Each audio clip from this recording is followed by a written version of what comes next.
ونتوكل عليه ونعوذ بالله من شرور أنفسنا ومن سيئات أعمالنا من يهده الله فلا مضل له ومن يضلله فلا هادي له وأشهد أن لا إله إلا الله وحده لا شريك له وأشهد أن محمدًا عبده ورسوله أما بعد فأعوذ بالله من الشيطان الرجيم بسم الله الرحمن الرحيم يا أيها الذين آمنوا اتقوا الله حق تقاته ولا تموتن إلا وأنتم مسلمون يا أيها الناس اتقوا ربكم الذي خلقكم من نفس واحدة وخلق منها زوجها وبث منهما رجالا كثيرا ونساء واتقوا الله الذي تساءلون به والأرحام إن الله كان عليكم رقيبا يا أيها الذين آمنوا اتقوا الله وقولوا قولا سديدا يصلح لكم أعمالكم ويغفر لكم ذنوبكم ومن يطع الله ورسوله فقد فاز فوزا عظيما قال الله تعالى في كلامه المجيد تبارك الذي بيده الملك وهو على كل شيء قدير الذي خلق الموت والحياة ليبلوكم أيكم أحسن عملا وهو العزيز الغفور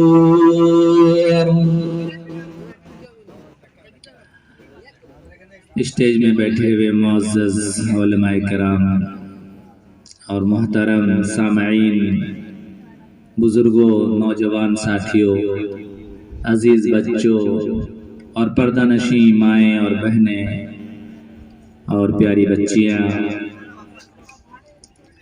آج کے اس تعزیتی پروگرام میں ہم سب جمع ہوئے ہیں ہمارے محترم جناب سلیم صاحب ابن غلام رسول آج ہمارے بیچ نہیں ہیں۔ ان کی تعزیت میں، ان کے اہل خانہ کے پاس، ان کے مصیبت میں جو ان کے گھر والوں کو پہنچی، ہم سب تعزیت کے طور پر جمع ہوئے ہیں اور یہ تعزیتی پروگرام ہے۔ اور ایک مومن کا تعزیت کرنا مسنون عمل ہے اور اس کی بڑی فضیلت ہے۔ حضرت انس بن مالک رضی اللہ تعالی عنہ راوی حدیث سے فرماتے ہیں قال رسول اللہ صلی اللہ علیہ وسلم من عزل مؤمنا، جس نے کسی مومن کی تعزیت کی فی مصیبت، ان کی مصیبت میں، کساہ اللہ تعالی فلتن خضرا،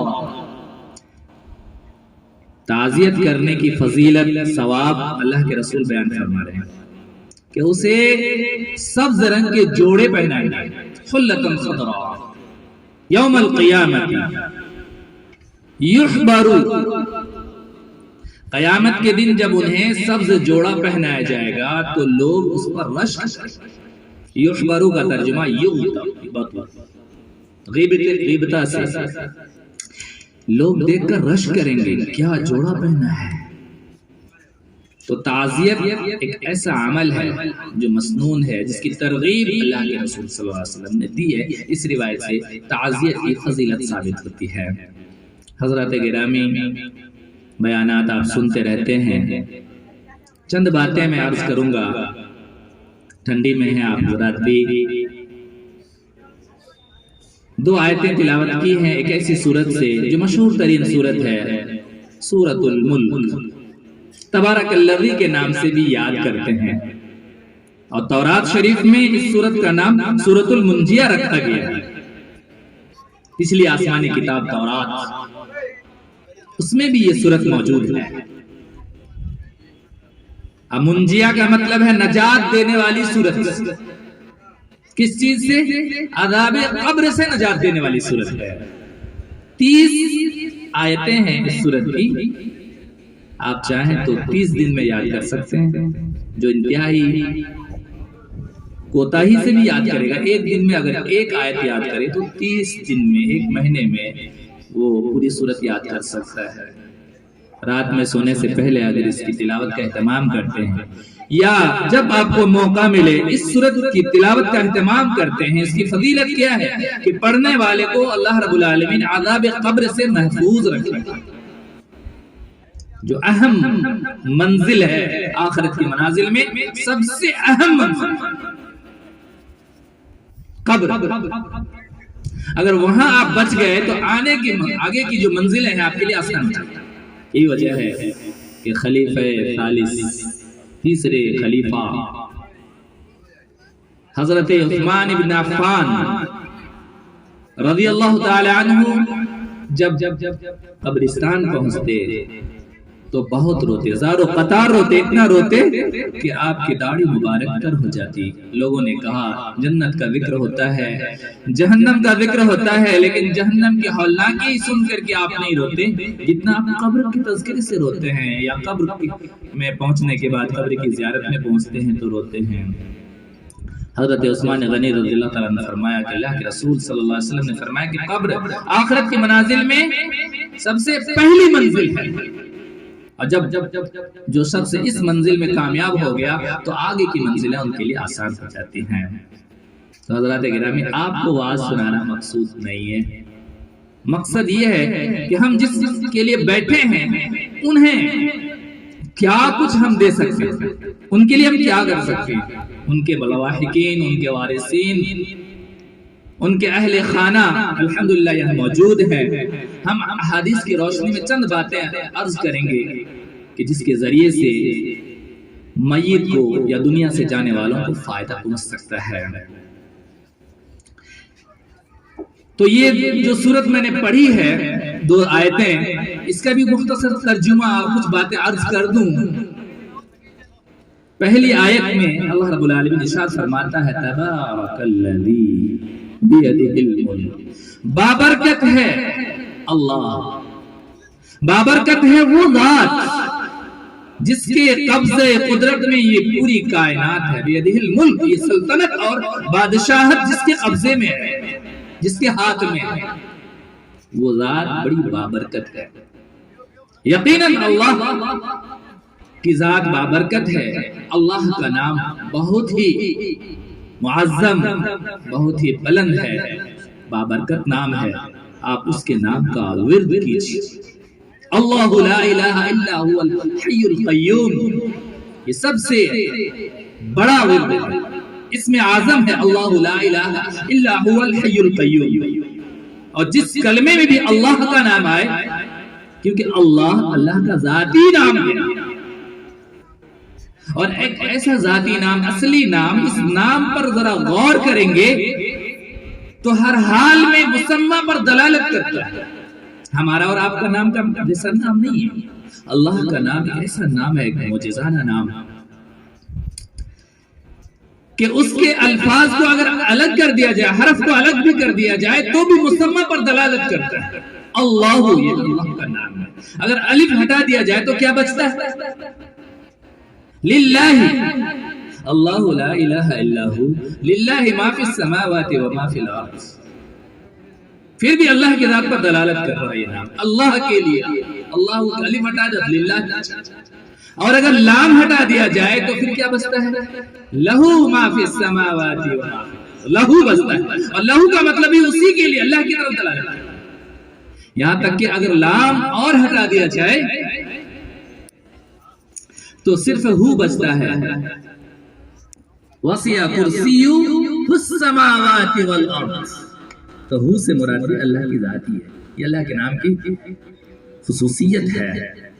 بہرحال اللہ کی ذات بڑی بابرکت ہے، ہمیں چاہیے کہ اللہ کے نام کے ساتھ دعا کریں، اللہ کے نام کا ورد کریں۔ سب سے بہترین ذکر اللہ کے نام کا ہے لا الہ الا اللہ، جس میں اللہ آ رہا ہے، الہ آ رہا ہے۔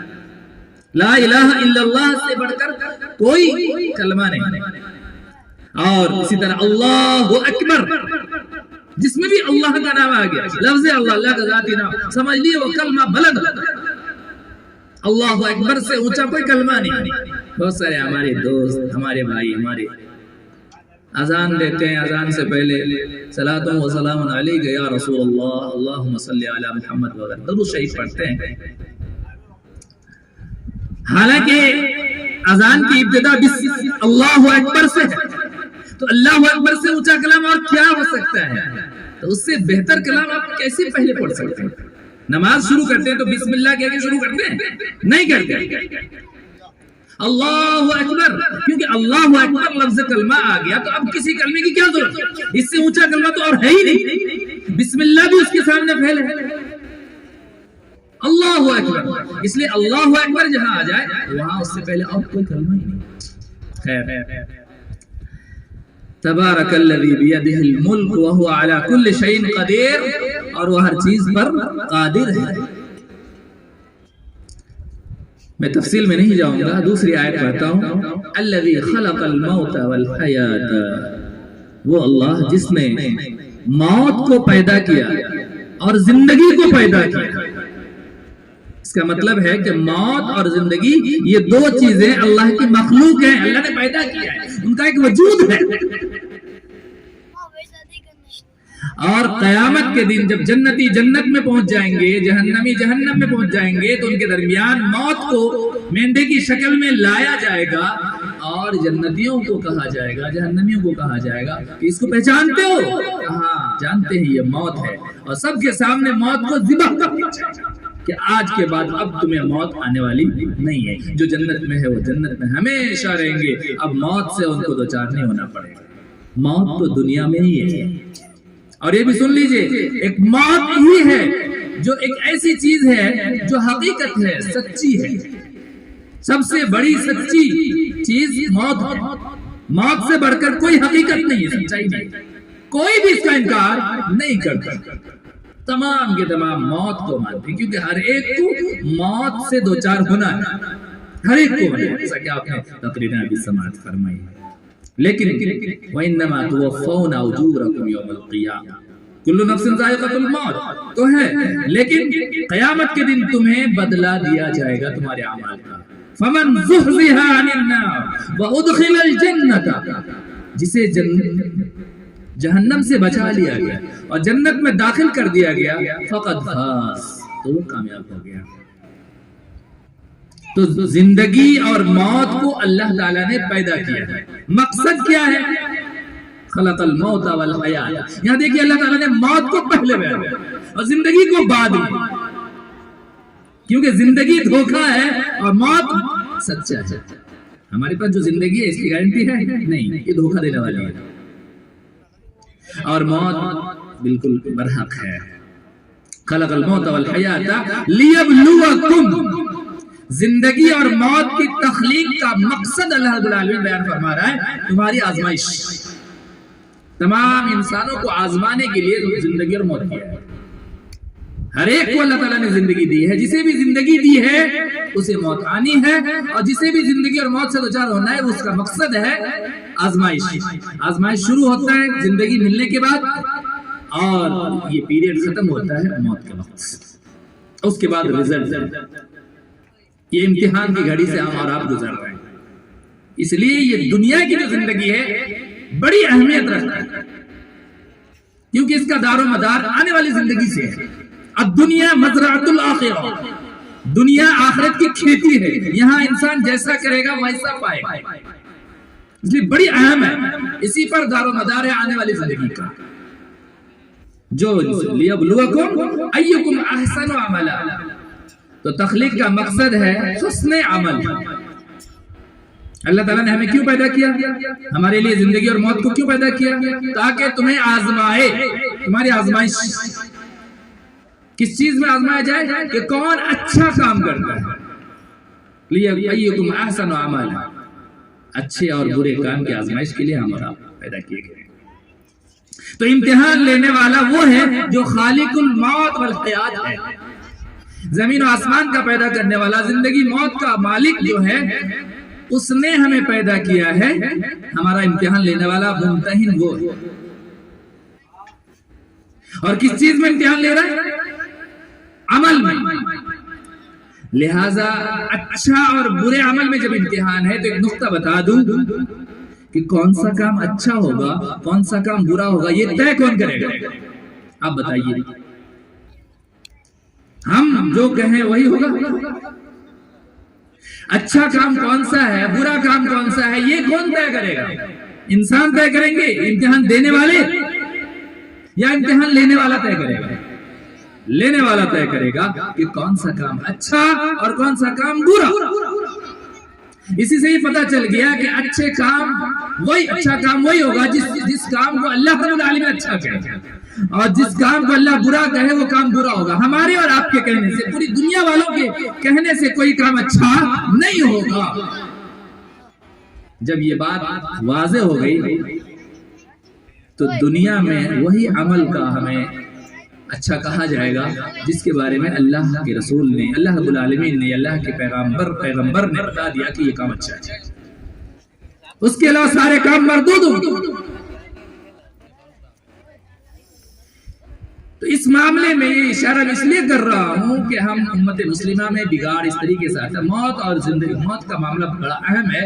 اس میں لوگ بہت زیادہ خرافات ادھر ادھر کئی چیزیں ایسا کرتے ہیں جس کی وجہ سے بدعت کا وجود ہوتا ہے، بدعت پر عمل کرتے ہیں، میت کو ثواب پہنچانے کے تعلق سے وغیرہ، اور ایسے اعمال کرتے ہیں جس کا قرآن و حدیث سے اس کا کوئی تعلق نہیں ہے. لہذا صحیح عمل کون سا ہوگا؟ جو اللہ رب العالمین بتائے وہی عمل صحیح ہوگا، وہی اچھا ہوگا، کیونکہ امتحان لینے والا وہی ہے. چنانچہ اگر ہم اور آپ کسی کام کو اچھا کہنے لگ جائیں تو اچھا نہیں ہوگا. ایک واقعہ، چھوٹا سا واقعہ حضرت عبداللہ بن رواحہ کا. اللہ کے رسول صلی اللہ علیہ وسلم نے ایک جماعت تشکیل دی، ایک سریہ ہے فوجی ٹکڑی کا، جس کا امیر حضرت عبداللہ بن رواحہ کو آپ نے بنایا، اور انہیں کہا کہ تمہیں فلاں مہم میں نکلنا ہے. جمعرات کا دن تھا اور انہیں عشاء کی نماز کے بعد انہیں ان کی تشکیل دی، اور عبداللہ بن رواحہ رضی اللہ تعالیٰ عنہ کو امیر بنا کر کے کہہ دیا کہ تم اپنے ساتھیوں کے ساتھ فجر کی نماز کے بعد تم لوگ اپنے مہم میں روانہ ہو جانا. صبح کے وقت حضرت عبداللہ بن رواحہ جو امیر لشکر ہیں، اس ٹکڑی کے امیر ہیں، انہوں نے اپنے ساتھیوں کو روانہ کر دیا اور کہا کہ میرے پاس تیز رفتار گھوڑا ہے، تم لوگ چلو، ایک منزل پہنچو گے اور ہم پہنچ جائیں گے.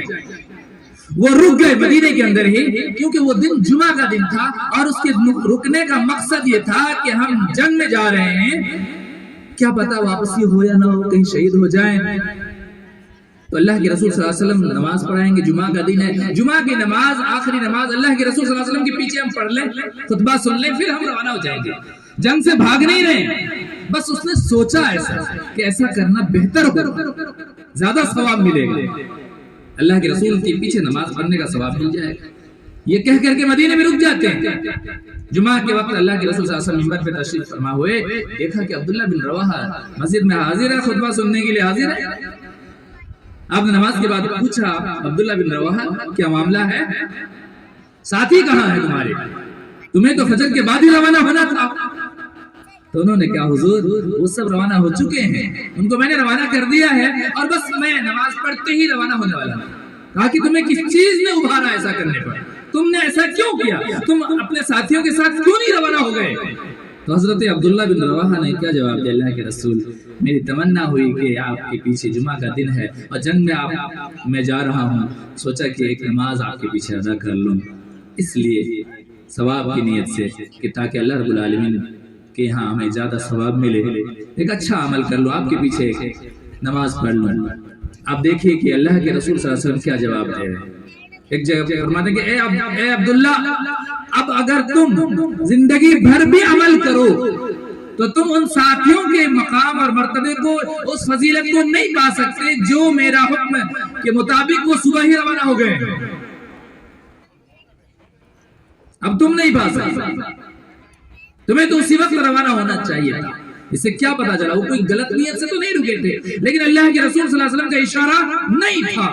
معلوم یہ ہوا کہ ہر وہ کام جس میں اللہ کے رسول کا اشارہ نہ ہو وہ مردود ہوتا ہے۔ تو ہم اسی طریقے سے اپنے میت کو، مرحومین کو ثواب پہنچا سکتے ہیں جس طریقے سے ثواب پہنچانے کا حکم دیا ہے۔ یہ مجلس بھی ہم آج قائم کیے ہیں تو اس کو بھی رسمنت کہا جائے، اپنے اہل و عیال سب لوگوں کے لواحقین موجود ہیں، وہی انہی لوگوں نے ایک پروگرام اللہ رسول کی باتیں سننے کے لیے تاکہ لوگوں کا جذبہ بھی ہو اور ہمیں علم بھی ہو کہ ہم اپنے مرحومین کے ساتھ ان کو ایصال ثواب کیسے پہنچا سکتے ہیں، کیسے۔ تو اس سلسلے میں ہم لوگ اکٹھا ہوئے ہیں تو اللہ کے رسول صلی اللہ علیہ وسلم کی چند روایتیں میں آپ کے سامنے بیان کرتا ہوں۔ حضرت ام سلمہ رضی اللہ تعالی عنہ راویہ حدیث ہیں، ان ام سلمہ رضی اللہ تعالی عنہ انہا قالت دخل على ابی سلمہ رسول اللہ صلی اللہ علیہ وسلم وقد شق بصره۔ حضرت اللہ کے رسول صلی اللہ علیہ وسلم ابو سلمہ کے گھر آئے، یہاں تک کہ ابو سلمہ کی آنکھیں اوپر کو ہو چکی تھی، آنکھیں اوپر اٹھ چکی تھی، آنکھیں کھل چکی تھی، کھلی ہوئی تھی۔ فَأَغْمَزَهُ، تو اللہ کے رسول صلی اللہ علیہ وسلم نے ان کی آنکھوں کو بند کر دیا اور آپ نے کیا فرمایا؟ ان الروح، یہ روح جب انسان کے جسم سے نکلتی ہے تو تَبِعَهُ الْبَصَرُ، انسان کی نگاہیں اس کا پیچھا کرتی ہیں، اس لیے آنکھیں کھلی رہ جاتی ہیں۔ جب انسان کی موت آتی ہے تو ان کی نگاہیں اپنے ہی روح کو دیکھتی ہیں، یہ میری روح جا رہی ہے، ان کی آنکھیں اس کا پیچھا کرتی ہیں، دیکھتی ہیں پیچھے پیچھے۔ تَبِعَهُ بَصَرُهُ، اس لیے اللہ کے رسول صلی اللہ علیہ وسلم نے ان کی آنکھوں کو بند کر دیا تاکہ ان کی آنکھیں جو کھلی رہ گئی تھی اس کی وجہ یہ ہے کہ ان کی آنکھوں نے، نگاہوں نے اپنے روح کو دیکھا، نہیں روح اس کی پرواز کر چکی ہے، ابھی تک لوگ سمجھے نہیں تھے کہ ان کا انتقال ہو گیا۔ فَزَجَّ نَاسٌ مِّنْ أَهْلِهِ، تو ان کے گھر والے جتنے بھی وہاں لوگ تھے سب چیخ و پکار کے رونے لگے، رونا دھونا شروع۔ آپ صلی اللہ علیہ وسلم نے فرمایا کہ لا تدعوا لأنفسكم إلا خيرا، دیکھو اس موقع پر تم لوگ کوئی غلط بات مت کہنا، کہو تو دعائیں ہی کرو، اپنے جو دنیا سے جا چکے میت کے لیے دعا کر سکتے ہو، اچھی بات کہو، اچھی بات کے سوا کوئی غلط بات مت کہنا، کیونکہ اس وقت ان الملائکۃ یؤمنون علی دعائکم، اس وقت جو فرشتے ہیں وہ تمہاری دعاؤں پر آمین کہتے ہیں۔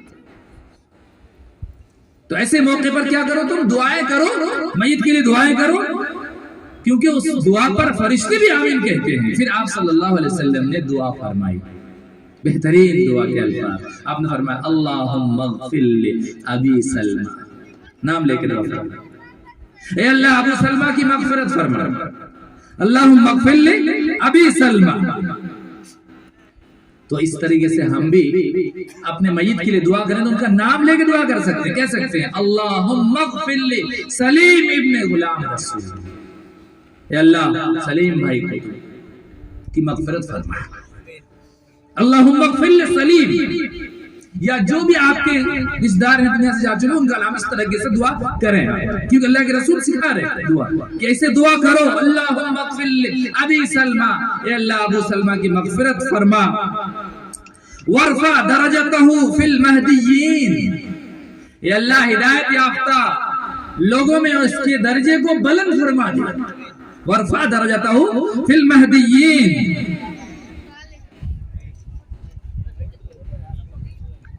وَأَدْخِلْهُ وَأَخْلِفْهُ فِي عَقِبِهِ فِي الْغَابِرِينَ، اور جو ان کے پسماندگان ہیں، ان کے اہل خانہ ہیں، انہیں تو صبر جمیل عطا فرما،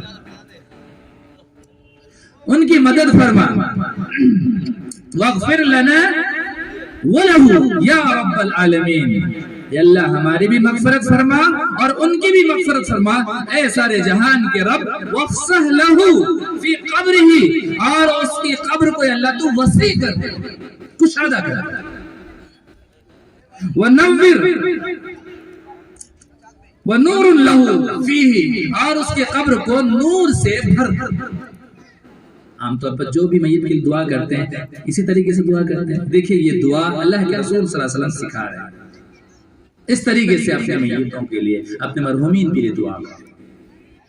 آپ نے دعا کی اور پھر سب کو کہا کہ تم کوئی غلط بات مت کرنا، یعنی جو دنیا سے جا چکے ہیں ان کی برائیاں یاد مت کرو، اگرچہ وہ برے تھے تو بھی برا نہیں کہنا ہے، اب تو جا چکے ہیں، کیونکہ تم گواہ ہو، تم جو اچھا کہو گے تو وہ تمہاری گواہی قبول کی جائے گی، تم دنیا کے اندر دنیا سے جانے والوں کے لیے گواہ ہو۔ چنانچہ ایک مشہور روایت ہے جو ہمیشہ سنتے ہیں، اب وقت ہو جائے تو مشہور روایت حضرت ابو ہریرہ رضی اللہ تعالیٰ عنہ راوی حدیث، اذا مات الانسان انقطع عنه عمله الا من ثلاثه، الا من صدقه جاريه او علم ينتفع به او ولد صالح يدعو له، رواه مسلم شریف کی یہ روایت ہے۔ اللہ کے رسول صلی اللہ علیہ وسلم فرماتے ہیں کہ جب انسان مرتا ہے تو ان کے اعمال کے دروازے بند ہو جاتے ہیں، اب وہ عمل نہیں کر سکتے، لیکن 3 دروازوں کے بارے میں اللہ کے رسول فرماتے ہیں کہ کھلے رہتے ہیں، 3 دروازوں سے ان کا ثواب ملتا رہتا ہے، یہ 3 دروازے کھلے ہیں۔ الا من ثلاثه، الا من صدقه جاریہ، صدقہ جاریہ والا عمل، ایسا صدقہ کیا جو جاری رہنے والا ہے، جو ان کی دنیا سے جانے کے بعد بھی باقی رہنے والا ہے، ایسا عمل۔ او علم ينتفع به، یا ایسا علم وہ پھیلا کر کے گیا جس سے لوگ فائدہ اٹھاتے ہیں۔ عالم دین تھا، انہوں نے نصیحتیں کی، انہوں نے علم پھیلایا، لوگوں تک پہنچایا، مختصر بیان کر رہا ہوں۔ او ولد صالح، یا نیک اولاد چھوڑ کر کے گیا، اولاد سے مراد صرف بیٹا ہی نہیں ہے، اولاد بیٹے ہیں، پوتے ہیں، پڑپوتے ہیں، نیچے تک جتنے جہاں تک پہنچے گا، ان کا سلسلہ جہاں تک پہنچے گا، سب ان کے لیے جو دعا کریں گے تو ان دعاؤں کا ثواب ان کو ملے۔ ولد صالح، الحمدللہ ہمارے محترم سلیم صاحب، ان کے اولاد بھی، بیٹے بھی ہیں، پوتے بھی ہیں، پوتیاں بھی ہیں، اور اسی طریقے سے پوتوں کو بھی الحمدللہ شادیاں ہو گئیں، شاید پر پوتے بھی ہو گئے ہوں گے، بڑی خوش نصیب ہیں الحمدللہ۔ اللہ تعالیٰ نے انہیں اچھی زندگی عطا فرمائی، لمبی زندگی عطا فرمائی، اور ہنستے کھیلتے یعنی کہ چلتے پھرتے چلے گئے، کبھی کسی کے محتاج نہیں ہوئی۔ اور آخری دور میں ان کا یہ، جیسا کہ ان کے بیٹے بتا رہے تھے کہ جب وہ ہاسپٹل میں تھے تو فجر سے پہلے 3 بجے ہی، جس دن وہ جا رہے ہیں، رخصت ہو رہے ہیں، 3 بجے اللہ تعالیٰ نے ان کو جگا دیا، وہ کہہ رہے ہیں میں فجر کی تہجد پڑھنا چاہتا ہوں۔ میں کہتا ہوں کہ اگر اس نے ارادہ کیا تھا تو انہیں پڑھنے ہی دینا چاہیے تھا، معلوم ہوا کہ کہا کہ نہیں ابھی ہاسپٹل میں ہے، نہیں پڑھنا ہے۔ ہم بھی ابھی کچھ دن پہلے ہاسپٹل میں بھرتی تھے، میرا جو آپریشن کی بات آئی، کہا کہ نہیں آپ کو آپریشن کرنا ہوگا۔ اس دن میں صبح ہی اٹھ کر کے کسی طریقے سے، وہ ایک ہال تھا، وضو کر کے ساتھ جو بھی نماز قضا بھی ہو رہی تھی سب نمازیں پڑھ کر کے، اور جتنی بھی دعائیں پڑھنی تھی سب پڑھ لی، حتیٰ کہ سورۃ الفتح، سورہ فتح کی پوری سورہ فتح میں بیٹھے بیٹھے وہاں پہ پڑھی، اور اللہ تعالیٰ سے دعا کی اللہ رب العالمین تو ہر مصیبت سے بچا، کیسے، اور آپریشن سے ہی تو ہمیں بچا لیا، آپریشن ہونا اچھی بات نہیں۔ اور اللہ تعالیٰ کیا کرم یہ ہوا کہ اندر گئے اور وہاں ڈاکٹر صاحب انہوں نے مشورہ کیا کیا کرنا چاہیے، کرنے سے فائدہ ہوگا یا نقصان، پھر ہمیں بھی پوچھ رہے ہیں، پتا چلا کہ آپریشن کرنا بہتر نہیں ہوگا۔ ساری تیاری کے بعد، اندر جانے کے بعد لباس پہن کے چلے گئے، لیکن وہاں جا کر کے اللہ تعالیٰ نے کسی مدد فرمائی، اسی دعاؤں کی برکت۔ میں کہتا ہوں کہ بس سورہ فتح کی برکت تھی کہ اللہ تعالیٰ نے کہا کہ اس کا آپریشن نہیں ہوگا، دوائی دے دو، اور الحمدللہ میں ابھی بغیر آپریشن کے الحمدللہ دوائی لے رہا ہوں۔ یہی حال کورونا کے ٹائم میں ہوا. اللہ کا اتنا بڑا احسان ہوا لوگوں کی دعاؤں کی برکت سے. جمعہ کا دن ہے اور کورونا کے سارے سمپٹم ہمارے اندر پائے جا رہے ہیں. مشک عنبر بھی ہمارے ناک میں سنگھاؤ تو ہمیں سنگھائی خوشبو نہیں آ رہی ہے. ہم مرچی بھی کھائیں گے تو زبان میں کوئی لذت نہیں ہے, پتہ ہی نہیں چل رہا. زبان کی لذت ختم, آنکھوں میں ناک بھی ختم, اور سانس میں بھی تکلیف ہے. کورونا کی ساری باتیں پائی جا رہی ہیں, لیکن اللہ تعالیٰ سے دعا کر رہے ہیں, اللہ اگر تو نے پوزیٹیو کر دیا تو ہمیں تو پھینک دیں گے کسی حال میں. اللہ رب العالمین نے ہمارا رزلٹ نیگیٹو آیا, جمعہ کا دن رزلٹ آیا, اور الحمدللہ اچھی ٹریٹمنٹ ہوئی. اور آپ دیکھیں آپ کے بیچ ہیں اس دور میں جب وہ ماحول تھا لوگوں کو ایسے مار دیا جاتا تھا, حقیقت یہ چھوڑ دیا جاتا لوگوں کو وحشت. خیر بہرحال انسان جو دنیا سے جا چکے اولاد کو چاہیے کہ ان کے لیے کیا کرے, دعائیں کرے. ایک روایت اور ایک روایت ہے حضرت ابو ہریرہ رضی اللہ تعالیٰ عنہ راوی حدیث ہیں, آپ فرماتے ہیں کہ انسان جب دنیا سے چلا جاتا ہے تو ان کو کن کن ذرائع سے ثواب ملتا ہے. ایک تو ولد صالح علم, آپ نے سماعت فرمایا, آپ نے فرمایا کہ تارا کہو وہ مصحفن, اگر وہ قرآن پاک کو چھوڑ کر کے جاتا ہے. قرآن پاک کی انہوں نے نشر و اشاعت کی, تو ایک ذریعہ یہ بھی ہے کہ قرآن پاک کو مسجدوں میں آپ رکھ دیجئے, جو لوگ پڑھیں گے ان کا ثواب ملے گا. مصحفن ورثہ او مسجدا بناہ, یا ہے کہ اس نے کوئی مسجد بنا دی دنیا میں رہتے ہوئے, یا ان کی طرف سے ان کے اہل و خانہ ان کے رشتہ دار بنا دیں. یعنی دیکھیے یہ اس عمل کو بہت سارے لوگ مخالفت کرتے ہیں, لیکن یہ حقیقت ہے کہ مالی صدقات میت کی طرف سے آپ کر سکتے ہیں, ان کی طرف سے مسجد بھی بنا سکتے ہیں کہ یہ میرے والد کی طرف سے اس مسجد میں اتنا رقم دے رہا ہوں, یقیناً اس کا ثواب ان کو ملے گا. او بیتا لابن السبیل, کوئی مسافر خانہ بنا دیا. او نہرن اجراہ, یا یہ کہ اس نے کوئی نہر جاری کر دی لوگوں کو پانی پہنچانے کے لیے. او صدقتن اخرجها من ماله فی صحته, ان کے رہتے ہوئے ان کے مال سے جو صدقہ وغیرہ نکالا گیا حیات اور اس کی زندگی میں, یلحقو من بعد موتہ, تو موت کے بعد اللہ رب العالمین اس کا ثواب اس کو ضرور عطا فرمائے گا. آئیے دو چار روایتیں اور آپ کے سامنے, دو روایتیں اور ہیں. حضرت ابو ہریرہ رضی اللہ تعالیٰ عنہ راوی حدیث ہے کہ ان رجلا اتى النبی صلی اللہ علیہ وسلم, ایک آدمی اللہ کے رسول صلی اللہ علیہ وسلم کی خدمت میں آئے اور آ کر کے انہوں نے کہا اللہ کے رسول ان ابی ماتا, میرے ابو کا انتقال ہو گیا ہے, وترک مالا, اور میرے ابو نے بہت سارا مال چھوڑا ہے, ولم یوصی, اور انہوں نے وصیت بھی نہیں کی. میرے ابو کا انتقال ہو گیا اور اس نے مال چھوڑا ہے, اس نے وصیت نہیں کی ہے, تو کیا اگر میں ان کے مال کو اللہ کے راہ میں خرچ کروں تو کیا ان کو ثواب ملے گا, کیا ان کے لیے کفارہ بنے گا ان کے گناہوں کا؟ فَهَلْ يُكَفَّرُ عَنْهُ أَنْ أَتَصَدَّقَ عَنْهُ قَالَ نَعَمْ, آپ نے کیا فرمایا؟ ہاں. معلوم یہ ہوا کہ اگر مرنے والا کہہ کے نہ جائے تو بھی آپ ان کے مال کو اللہ کے راہ میں دے سکتے ہیں اور ان کا ثواب مرنے والے کو ملے گا. دوسری روایت حضرت سعد بن عبادہ کی, یہ بھی مشہور روایت ہے. سعد بن عبادہ مشہور صحابی ہیں, وہ خود کہتے ہیں اللہ کے رسول ان امی ماتت, بے شک میری ماں کا انتقال ہو گیا ہے, اور تو کیا میں ان کی طرف سے صدقہ کروں تو کیا ان کو ثواب ملے گا؟ تو آپ صلی اللہ علیہ وسلم نے فرمایا کہ ہاں, چاہے ابو کا انتقال ہو چاہے ماں کا انتقال ہو, ان کی طرف سے تم صدقہ کرو گے تو ان کو ثواب ملے گا, آپ نے فرمایا. تو وہ کہتے ہیں حضرت سعد بن عبادہ, قلت اللہ کے رسول فأی صدقۃ افضل, تو کون سا صدقہ بہتر ہوگا اللہ کے رسول, آپ بتائیں تاکہ وہی صدقہ کروں. تو آپ صلی اللہ علیہ وسلم نے فرمایا سقی الماء, پانی پلانا, پیاسوں کو پانی پلانا, پانی کا انتظام کر دو, کہیں کنواں کھدوا دو, کہیں ٹیوب ویل لگا دو, یعنی جس سے لوگ سیراب ہوں. سب سے بہترین ثواب پہنچانے کا ذریعہ سقی الماء, پانی پلانا, آپ نے فرمایا. اسی طریقے سے میں عائشہ رضی اللہ تعالیٰ عنہ بیان فرماتی ہیں کہ اللہ کے رسول صلی اللہ علیہ وسلم قبرستان جایا کرتے تھے, جنت البقیع جو مدینہ والوں کا قبرستان ہے, آپ جایا کرتے تھے. تو حضرت عائشہ رضی اللہ تعالیٰ عنہ نے خود ہی پوچھا اللہ کے رسول صلی اللہ علیہ وسلم سے اس سلسلے میں, تو آپ صلی اللہ علیہ وسلم نے کہا کہ انی امرت ان ادعو لهم, میں اس لیے قبرستان جاتا ہوں کہ اللہ رب العالمین نے مجھے حکم دیا ہے کہ میں جاؤں اور اہل قبور کے لیے دعا کروں.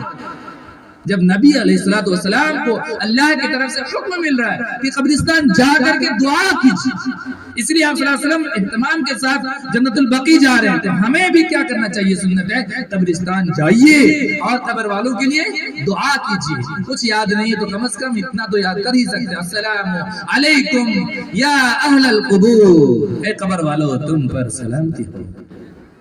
یہ سلامتی دعائیہ سلامتی ہے کہ تم ہر طرح کی پریشانیوں سے محفوظ رہو۔ السلام علیکم یا اہل القبور انتم لنا سلف، تم ہم سے پہلے آنے والے ہیں، ونحن لکم خلف، اور ہم تمہارے جانشین ہیں، ہم ان قریب تمہارے پیچھے آنے والے ہیں۔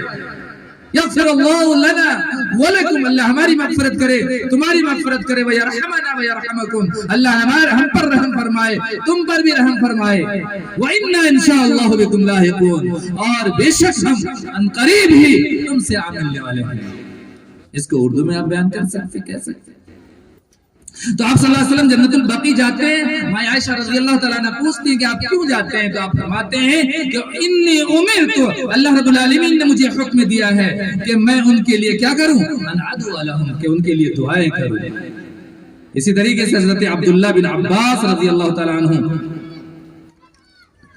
روایت کرتے ہیں کہ مل میت فی القبر، میت جو انسان دنیا سے جا چکا ہے، میت جو ہے وہ قبر کے اندر کس طریقے سے ہے؟ کل غریق المستغیث، جس طریقے سے ایک انسان پانی میں گر گیا، تالاب میں گر گیا اور ڈوب رہا ہے اور فریاد کر رہا ہے بچاؤ مجھے بچاؤ، تو میت بھی اس طریقے سے ہے، گویا کہ وہ ڈوب رہا ہے اور فریاد کر رہا ہے مجھے بچاؤ۔ لہذا اس کو بچانے کے لیے کیا کرنا ہوگا؟ ينتظر دعوة تلحقه من اب او ام او اخ او صدیق، وہ انتظار کرتا ہے اپنے بیٹے، اپنے اولاد، اپنے باپ، اپنی ماں، اگر اس کے ماں باپ زندہ ہیں تو ان کی طرف سے، یا ان کے دوست احباب ان کی طرف سے دعاؤں کا انتظار کرتا ہے جو انہیں پہنچے گا، تو ان کی دعاؤں کا وہ انتظار کرتا ہے میت، اور وہ ڈوب رہا ہوتا گویا کہ اس طریقے کل غریق المتغوث۔ وَإِنَّ اللَّهَ تَعَالَى لَا يُدْخِلُ عَلَى أَهْلِ الْقُبُورِ مِنْ دُعَاءِ أَهْلِ الْأَرْضِ أَمْثَالَ الْجِبَالِ، زمین والوں کی دعاؤں کی برکت سے اللہ رب العالمین اہل قبور کو پہاڑوں کے مانند ثواب عطا فرماتا ہے، پہاڑوں کی طرح اتنا ثواب عطا فرماتا ہے۔ وَإِنَّ ہدیۃ الاحیاء الی الاموات الاستغفار لهم، یہ آخری جملہ ہے میری تقریر کا، کہ وَإِنَّ ہدیۃ الاحیاء، زندوں کا ہدیہ تحفہ، اموات کے لیے، مردوں کے لیے، مرحومین کے لیے، الاستغفار لهم، ان کے لیے استغفار کرنا ہے۔ تو آخر میں ہم یہی کہہ کر کے اپنی بات پوری کرتے ہیں کہ ہم بہترین ہدیہ جو اپنے مرحومین کو دے سکتے ہیں وہ کیا؟ دعاؤں کی شکل میں دے سکتے ہیں۔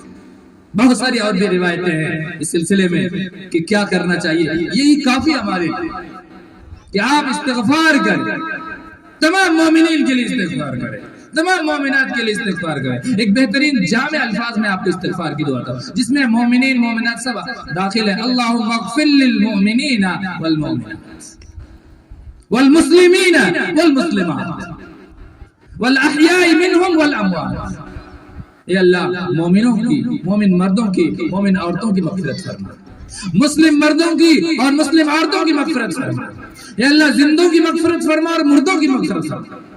ربنا انکا سمیع مجیب الدعوات، اے اللہ تو ہی سننے والا اور دعاؤں کو تو ہی قبول کر دے۔ یہ مختصر سی دعا اگر آپ یاد کر لیں تو بہت آسان ہے۔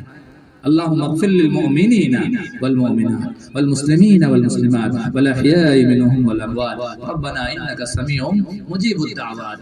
حضرات گرامی، آج ہم جس مقصد کے لیے اکٹھا ہوئے ہیں تو ہم اپنے مرحوم کو دعاؤں کے ذریعے سے ان کو فائدہ پہنچا سکتے ہیں، بہترین تحفہ پیش کر سکتے ہیں۔ کبھی کبھی ایسا ہوتا ہے کہ مرحومین کے درجے بلند ہو جاتے ہیں اچانک، تو وہ چونکتے ہیں ہمارے ساتھ ایسا کیوں کیا جا رہا ہے؟ تو کہا جاتا ہے تمہاری نیک اولاد کی وجہ سے جو تم نے پیچھے چھوڑ کے آئے ہو، ان کی دعاؤں کی وجہ سے تمہارے درجے بلند کیے جا رہے ہیں۔ تو اس لیے ان کی اولاد سے بھی کہوں گا، ان کی ساری اولاد ایک جیسے نہیں ہے. یہ مجلسیں قائم کر لینا کمال نہیں ہے. اگر ان میں سے کوئی آج بھی نمازیں ترک کرتا ہے اور وہ گنہگار ہے، نافرمان ہے، تو آج سے عہد کر لے کہ کبھی نماز نہیں چھوڑے گا. جی ایسے نہیں ہوتا ہے. آپ اگر ان کے لیے برا ثابت ہوں گے تو ان کو نقصان پہنچے گا. اولاد نیک ہوگی تبھی تو ان کو ثواب ملے گا. اگر اولاد غلط ہو تو کہیں اللہ تعالیٰ کے وہ سوال پوچھ لیا جائے ان سے کہ تم اپنی اولاد کو چھوڑ کے آئے جو ایک وقت کی نماز نہیں پڑھتا ہے. آپ نماز پڑھو گے بھلے دعا کرو یا نہ کرو ان کو ثواب ملے، کیونکہ یہ کسب ہے. انسان کا کسب ان کی اولاد ہے. اللہ کے رسول ایک دوسری روایت میں بیان فرمایا کہ ان کی اولاد جو بھی نیک عمل کرے گی ان کا ثواب ان کو ملے گا. ان کے والد کو ان میں اس کے والد کا حصہ ہے، کیونکہ وہ ان کا کسب ہے. انہوں نے ان کی پرورش کی ہے، ان کو پالا ہے، پوسا ہے، پروان چڑھایا ہے، ان کو تربیت کی ہے، ان کو ادب سکھایا ہے، ان کو نیک بنایا ہے. اس لیے اس کا سارا ثواب والدین کو جائے. اور اگر ہاتھ اٹھا کے اور مزید دعا کر لیں تو اور بہت بہترین. تو اللہ تعالیٰ سے ہم دعا کریں